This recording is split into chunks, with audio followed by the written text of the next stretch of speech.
डीमार्ट अपने हाई लगभग 6000 से लेके आज 4200 के ऊपर इतने बड़े गैप में ये यहाँ पे स्लाइड हो चुका, लगभग 30% के डिस्काउंट पे ट्रेड करता हुआ नजर आ रहा है। तो क्या इस समय अपॉर्चुनिटी है या क्या करना है, उसके बारे में हम डिस्कस करते हैं दोस्तों।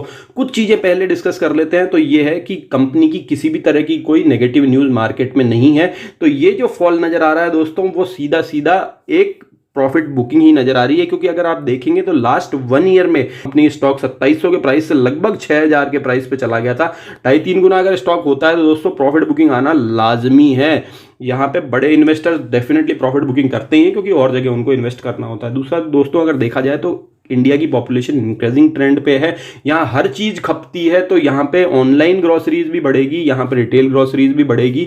तो इस वजह से अगर देखा जाए तो अभी ऑनलाइन ग्रोसरीज में तो डीमार्ट नहीं है, लेकिन डीमार्ट का बिजनेस भी बढ़ता रहेगा जैसे कि जैसे इंडिया की पॉपुलेशन बढ़ती रहेगी। इसके अलावा प्रमोटर की होल्डिंग इस कंपनी की 75% के आसपास है। तो प्रमोटर्स जो कि दिग्गज आर के दमानी जैसे इस कंपनी में है दोस्तों, उनको बहुत विश्वास है और उनको शेयर मार्केट के उतार चढ़ाव का भी बहुत अच्छा ज्ञान है। तो इस स्टॉक में दोस्तों लंबे समय में मुझे कॉर्पोरेट गवर्नेंस का किसी भी तरह का इश्यू नजर नहीं आता है। बट दोस्तों एक चीज कंसर्न है यहाँ पे कि ऑनलाइन ग्रोसरीज की जो डिमांड है वो बहुत ज्यादा बढ़ती हुई जा रही है आजकल। तो इस वजह से इस स्टॉक के पास में अगर अभी आप देखें तो इसके कंपटीशन में वी मार्ट, रिलायंस फ्रेश, फ्यूचर रिटेल जैसे दिग्गज भी हैं जो कि फ्यूचर में किसी भी तरह की और स्ट्रेटजी लेके भी आ सकते हैं। तो इस वजह से इस स्टॉक के पास में मुझे मोट ऐसा इतना बड़ा दिखाई देता नहीं है। ऑल्दो इसकी जो स्टोर्स हैं वो अपनी खुद की जमीन पे है, तो इस वजह से अपने मार्जिन कम करके अपने कंज्यूमर्स को प्रॉफिट दे देता है और यहाँ पे प्रॉफिट इंक्रीज करता हुआ नजर आ रहा है। 5 ईयर में अगर इसका प्रॉफिट देखा जाए तो 23% के से ग्रो किया है। तो दोस्तों ये एक अच्छा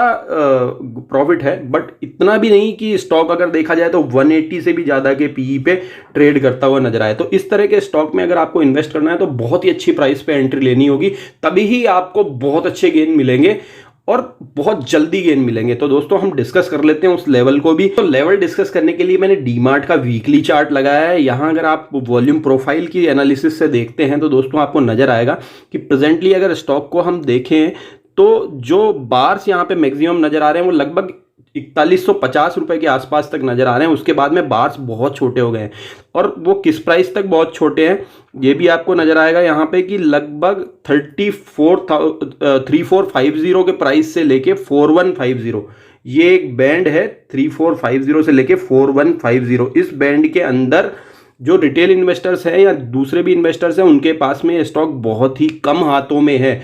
तो यहाँ पे क्या पॉसिबिलिटी है कि स्टॉक लगभग 4150 के प्राइस से नीचे बड़ी मुश्किल से जाएगा, अगर जाएगा तो। अब जैसा कि मैंने बताया ऑनलाइन ग्रोसरीज की बहुत ज़्यादा डिमांड बढ़ रही है, इस कंपनी के पास में इतना ज़्यादा कोई बड़ा मोड नहीं है। तो अगर मैं यहाँ पे मैं मेरी पर्सनल बात कर रहा हूँ, एंट्री अगर लूंगा तो 4150 के प्राइस को मैं कंसिडर करूंगा। उसके नीचे अगर स्टॉक ट्रेड करता है तो ही मैं यहाँ पे एंट्री लेना दोस्तों पसंद करूंगा, नहीं तो मैं अभी इसमें एंट्री लेना नहीं चाहूंगा। अब उसमें होगा क्या दोस्तों, किसी भी स्टॉक के साथ में अगर आप देखें तो या तो ये यहाँ से सीधा सीधा ऊपर चला जाएगा या ये यहाँ पे कुछ समय तक कंसोलिडेट करेगा या फिर नीचे आएगा। तो अब तीनों चीजों को हम डिस्कस कर लेते हैं। अगर ये यहां से सीधा सीधा ही ऊपर चला गया तो मेरे को क्या लॉस होगा, सिर्फ एक अपॉर्चुनिटी का लॉस होगा। तो दोस्तों शेयर मार्केट में अगर आपको एनालिसिस करना आता है तो अपॉर्चुनिटी कहीं ना कहीं तो जरूर मिल ही जाएगी, तो उसका मुझे कोई रिग्रेट नहीं है। अगर ये यहाँ पे कंसोलिडेट करता है तो कंसोलिडेट करेगा और मुझे किसी तरह की बुलिश कैंडल दिखाई देगी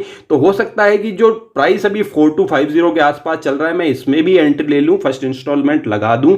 और अगर यहां से ये स्टॉक और गिर जाता है दोस्तों, और ज्यादा प्रॉफिट बुकिंग होती है तो डेफिनेटली हमें प्रॉफिट होना ही है, क्योंकि हम जब एंट्री लेंगे तो वो प्राइस और भी ज्यादा नीचे होगी। जहां तक कि हमें नजर आ रहा है कि 4150 का वो प्राइस है जिसके बाद में ये स्टॉक कम हाथों में है। लेकिन अगर आपको ये स्टॉक बहुत ही पसंद है और आप इसमें एवरेजिंग करना चाहते हैं तो कुछ क्वांटिटीज यहां पे बाय करके चल सकते हैं। लेट्स सी अभी क्या होता है। अगर ये स्टॉक यहां से सीधा सीधा भाग गया तो बहुत ही अच्छा हो सकता है।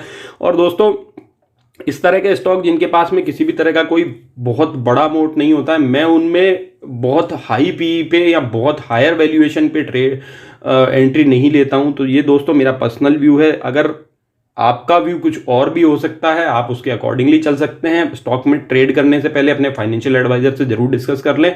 किसी भी तरह की क्वेश्चन क्वेरी कमेंट सेक्शन में डालिए, मैं उसका रिप्लाई जरूर करूंगा। बने रहिए आपके अपने चैनल फाइनेंशियल इंडिपेंडेंस के साथ। धन्यवाद।